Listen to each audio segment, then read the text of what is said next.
ومن أحسن قولا ممن دعا إلى الله وعمل صالحا وقال إنني من المسلمين.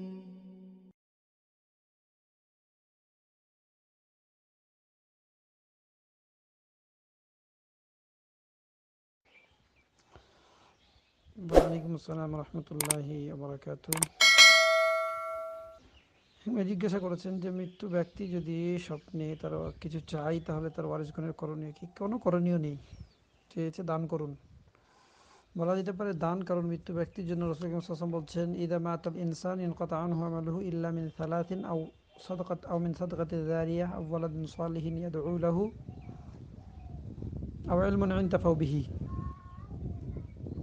যদি কেউ মারা যায় তাহলে তার সমস্ত কৃতকর্ম বন্ধ হয়ে যায়। তিনটে রাস্তা চালু থাকে তার আমলের। এক হচ্ছে সাদকায়ে জারিয়া, চলমান সাদকা করে গেছে, যাতে মানুষ উপকৃত হতেই থাকছে দিনী বিষয়ে এবং পার্থিব বিষয়েও অনেক মানুষ উপকার পেতে থাকছে, ক্ষতি নেই, তাহলে সেটার নেকি সে আল্লাহ সুবহানাহু ওয়া তাআলার কাছে প্রতিদান হিসাবে পেতে থাকবে। দ্বিতীয়ত হচ্ছে ইলমুন ইনতাফাউ বিহি, এমন জ্ঞান রেখে গেছে যে জ্ঞানের দ্বারা মানুষ ইহকাল এবং পরকাল উভয় কালের জন্য লাভবান হচ্ছে, এমন জ্ঞান, তাহলে সেই জ্ঞানের দরুন সে প্রতিফল পেতে থাকবে। তৃতীয় নম্বর বলা হয়েছে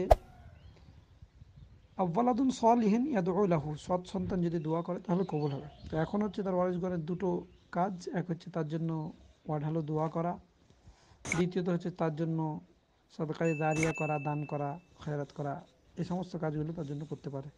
যে আল্লাহ তাআলা বোঝার তৌফিক দান করে, আমিন। আসসালামু আলাইকুম রহমতুল্লাহি ওয়া বারাকাতুহু।